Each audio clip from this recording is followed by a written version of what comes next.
You know that feeling when you're on the edge of something big, something that could change your life forever? Well, let me take you back to a moment that felt like a movie scene, a moment that had me holding my breath and praying for everything to go right. It all started when I received a message that would turn my world upside down. I think I found your brother. Yeah, you heard that right. My brother. The one I had been searching for my whole life. But let me backtrack a bit. My name is Alex, and this is the story of how I finally met the brother I never knew I had. The brother who was taken from my family when we were just kids. Buckle up, because this is a roller coaster of emotions, drama, and a twist I never saw coming. Growing up, I always felt like a piece of me was missing. My parents were loving and supportive, but there was a shadow hanging over our family. You see, when I was just a toddler, my parents had to make the heartbreaking decision to give up my older brother, Jake, for adoption. They were young and struggling, and they thought it was the best choice for him. But as I grew older, the questions started piling up. Where was Jake? Did he have a good life? Did he ever think about us? I remember sitting in my room as a kid, staring at the ceiling, dreaming of what it would be like to have him back in my life. I would imagine us playing video games, sharing secrets, and just being brothers. As I entered my teenage years, the longing only grew stronger. I started digging into our family history, asking my parents questions that made them uncomfortable. What was he like? What was his favorite color? Did he ever ask about me? Each time, I could see the pain in my parents' eyes, the guilt of a decision that still haunted them. But they always encouraged me to keep searching. If you really want to find him, we'll help you, my mom said one day, her voice filled with determination. And so my quest began. Fast forward to my early 20s. I had spent countless hours online, scouring social media, adoption websites, and forums. I even hired a private investigator to help me track down any leads. It felt like a full-time job, and I was determined to find my brother. One day, I got a message from a woman named Sarah who claimed to have information about Jake. My heart raced as I read her message. I think I found your brother. He's living in California now. I could hardly believe it. After years of searching, was this finally it? I quickly responded, asking for more details. Sarah told me she had been in touch with Jake's adoptive family, and that he had been looking for his biological family too. My heart soared at the thought that he might be searching for me, just as I had been searching for him. After a few days of back and forth messages, Sarah agreed to set up a video call with Jake. I was a bundle of nerves as the day approached. What would I say? Would he even want to meet me? I spent hours practicing what I would say, rehearsing in front of the mirror like a nervous actor preparing for an audition. Finally, the day arrived. I sat in front of my laptop, my heart pounding in my chest. As the call connected, I saw him for the first time.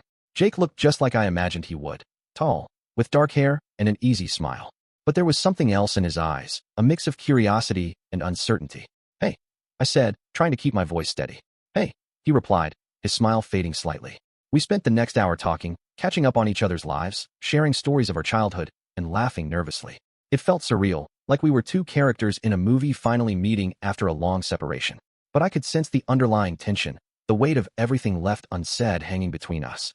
After that initial call, Jake and I started talking regularly. We shared our hopes, dreams, and fears. I learned that he had a good life in California, but there was still a void in his heart. He told me about his adoptive family, how they loved him but never filled the gap left by our separation. One day, I mustered up the courage to ask, "Do you want to meet in person?" He hesitated, and I could see the wheels turning in his mind. I think I do, but it's a big step. What if it's not what we expect? I know, but we won't know until we try. I replied, my heart racing. After a few days of back and forth, we settled on a date. I would fly out to California, and we would meet at a park halfway between our homes. The thought of finally seeing him in person filled me with excitement and dread. The day finally arrived, and I could hardly contain my nerves. I boarded the plane, my heart racing with anticipation. As we took off, I stared out the window, watching the landscape change beneath me. I felt like I was flying toward a new chapter in my life, one that held the promise of connection and understanding. When the plane landed, I felt a mix of excitement and anxiety. I rented a car and drove to the park, my palms sweating on the steering wheel. As I pulled into the parking lot, I took a deep breath and tried to calm my racing heart. I spotted Jake sitting on a bench, looking around nervously. He was just as I remembered from our video calls, but seeing him in person was a different experience altogether. I stepped out of the car and walked toward him, my heart pounding in my chest. "Hey," I called out, waving awkwardly. "Hey," he replied, standing up and giving me a tentative smile. As we approached each other, I felt a wave of emotions wash over me. This was my brother, the brother I had searched for my whole life. We hugged tightly, and in that moment, all the years of separation melted away. We sat down on the bench, and for a moment, we were both silent, just taking in the reality of the situation. The sun was shining, and the park was filled with families and laughter, but all I could focus on was Jake. "So, this is really happening," he said, breaking the silence. "Yeah, it feels surreal," I replied, my voice a little shaky. We started talking, sharing stories and memories. I told him about my childhood, my friends, and my family. He shared his experiences growing up in a different family, the challenges he faced, and the love he received from his adoptive parents. As we talked, I could see the walls between us slowly crumbling. We laughed, reminisced, and even shared some tears. It felt like we were catching up on years of lost time, and I couldn't help but feel a deep sense of connection growing between us. But as the day went on, I could sense that there were still unresolved feelings lurking beneath the surface. Jake opened up about his struggles with identity and belonging. I always felt like something was missing, like I didn't quite fit in anywhere, he admitted, his voice filled with vulnerability. I nodded, understanding all too well. I felt the same way. Growing up without you is hard. I always wondered what life would have been like if you were there. Jake looked down, his expression pensive. I wish things could have been different. I wish we could have grown up together. We both fell silent, the weight of our shared pain hanging in the air. It was a difficult moment, but it was also cathartic. We were finally addressing the elephant in the room, the years of separation and longing that had shaped our lives. As the sun began to set, casting a warm glow over the park, Jake suddenly looked at me with a serious expression. Can I ask you something? Of course, I replied, my heart racing. What do you want from this?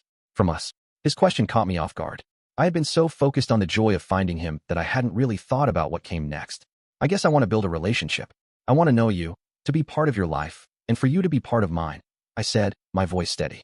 He nodded, but I could see the hesitation in his eyes. That's what I want too, but it's scary. What if it doesn't work out? I took a deep breath, trying to find the right words. I think it's worth the risk. We've both been searching for each other for so long. I don't want to lose this opportunity. Jake looked thoughtful, and I could see the wheels turning in his mind. Okay, let's take it slow. I'm willing to try if you are. Over the next few months, Jake and I stayed in touch regularly. We would call, text, and even set up more visits. Each time we met, it felt like we were slowly peeling back the layers of our lives, getting to know each other on a deeper level. We shared our dreams, our fears, and our hopes for the future. I learned about his love for music and how he played guitar in a local band. He learned about my passion for writing and how I dreamed of publishing a novel one day. But as we grew closer, I could sense that Jake was still grappling with his identity. He often brought up his feelings of being torn between two families, the one he grew up with and the one he had lost. I feel like I'm living in two worlds, he confessed one day during a call. I love my adoptive family, but I can't help but wonder what my life would have been like if I had grown up with you. I get it, I replied, my heart aching for him. It's a tough situation, but you don't have to choose. You can have both families in your life. Jake was silent for a moment, contemplating my words. I just don't want to hurt anyone, he finally said. One day, out of the blue, Jake surprised me with a message. I'm coming to visit. I want to meet your family. My heart raced with excitement and nerves. Are you sure? It's a big step. Yeah, I think it's time. I want to know where you came from, he replied. The day of his visit arrived, and I was a bundle of nerves. I wanted everything to go perfectly. I introduced him to my parents, and I could see the mix of emotions on their faces. They were excited to finally meet the son they had given up, but there was also a sense of apprehension. Hey, Jake, it's so nice to finally meet you, my mom said, her voice warm but shaky. Thanks for having me, he replied, his eyes darting around the room. We spent the day together, and I could see the tension slowly melting away. We laughed, shared stories, and even cooked dinner together. It felt surreal to have him in my home, to see him interact with my parents. As the evening wore on, my parents pulled me aside for a private conversation. How do you think this is going? My mom asked, her voice filled with concern. I think it's going well. He seems to be opening up, I replied, trying to reassure her. But what about the long term? What if he decides he wants to be part of our lives more than we expect? She asked, her eyes filled with worry. Mom, I want him to be part of our lives. He's my brother, I said firmly. Later that night, as Jake and I sat on the porch, looking up at the stars, he turned to me with a serious expression. Can I ask you something? Of course, I replied, my heart racing. What do you think our relationship will look like in the future? I took a deep breath, contemplating my answer. I hope we can build a strong bond. I want us to be brothers, to support each other, and to share our lives. Jake nodded, but I could see the uncertainty in his eyes. What if it doesn't work out? What if it's too complicated? I reached out and placed my hand on his shoulder. We'll figure it out together. It won't always be easy, but I believe it's worth it. Just when I thought things were going smoothly, I received an unexpected message from Jake a few weeks later. I need to talk to you. Can we meet? My heart sank. What could possibly be wrong? I quickly agreed to meet him at our usual spot in the park. When I arrived, Jake was already there, looking anxious. Hey, thanks for coming, he said, his voice shaky. Of course. What's going on? I asked, my heart racing. He took a deep breath, clearly struggling to find the right words. I've been doing a lot of thinking, and I feel like I need to be honest with you. Okay, I'm listening, I replied, my stomach twisting with anxiety. I've been feeling overwhelmed by everything. I love getting to know you, but I also feel like I'm betraying my adoptive family. They've been there for me my whole life, and I don't want to hurt them, he admitted, his eyes filled with pain. I understand, Jake. It's a tough situation, but you don't have to choose. You can have both families in your life, I said, trying to reassure him. I just don't know if I can handle it all, he confessed, tears welling in his eyes. We spent the next hour talking, going back and forth about our feelings. I could see how torn he was, and my heart ached for him. You're not betraying anyone by wanting to know your biological family. You deserve to know both sides of your story, I said gently. Jake nodded, but I could see the conflict still swirling in his mind. I just don't want to hurt anyone. I care about my adoptive family, but I also want to know you. I get it. It's a balancing act, and it won't always be easy. But you're not alone in this. I'm here for you, I reassured him. As we talked, I could see the weight slowly lifting from his shoulders. Thanks for understanding. I just needed to get this off my chest, he said, his voice filled with relief. After that conversation, Jake and I continued to navigate our relationship, taking it one step at a time. We talked regularly, and I could see him growing more comfortable with the idea of having both families in his life. But there were still moments of uncertainty. Jake would sometimes pull back, overwhelmed by the weight of it all. I tried to be patient, reminding him that it was okay to take things slow. One day, as we were talking on the phone, he said, I'm starting to feel like I can have both families in my life. It's not easy, but I'm willing to try. That's all I can ask for.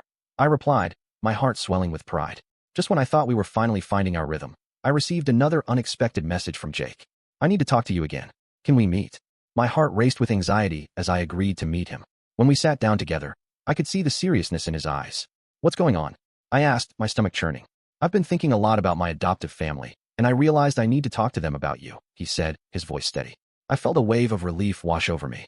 That's a great idea. They deserve to know about our relationship. Jake nodded, but I could see the apprehension in his eyes. I just don't want them to feel like I'm choosing you over them. You're not choosing. You're just being honest about your life, I reassured him. As we talked, I could see him growing more confident in his decision. Okay, I'll do it. I'll talk to them this weekend, he said, determination in his voice. A few days later, Jake called me with an update. I talked to my parents, he said, his voice filled with a mix of excitement and anxiety. How did it go? I asked, holding my breath. They were surprised but understanding. They want to meet you, he said, a smile breaking across his face. My heart soared at the thought of finally meeting his adoptive family. That's amazing. When can we set it up? I'll talk to them and let you know, he replied, his excitement contagious. A week later, we arranged to meet at a local cafe. I was a bundle of nerves as I arrived, my heart racing at the thought of meeting the people who had raised my brother. When Jake's adoptive parents arrived, I could see the warmth in their eyes. It's so nice to finally meet you, Alex, his mom said, her smile genuine. Thanks for having me, I replied, feeling a mix of nerves and excitement. We spent the afternoon talking, sharing stories, and getting to know each other. I could see how much they loved Jake, and it filled my heart with gratitude. As the conversation flowed, I realized that this was a moment of healing for all of us.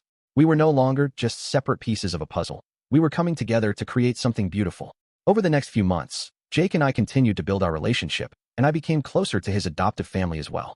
We celebrated holidays together, shared meals, and created new memories.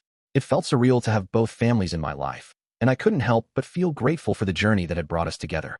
One day, as I was reflecting on everything that had happened, I realized that our story was about more than just finding each other. It was about love, forgiveness, and the power of family. As I look back on this journey, I can't help but feel grateful for every twist and turn. Finding my brother after all those years was more than just a reunion. It was a reminder that family is not defined by blood alone. Jake and I may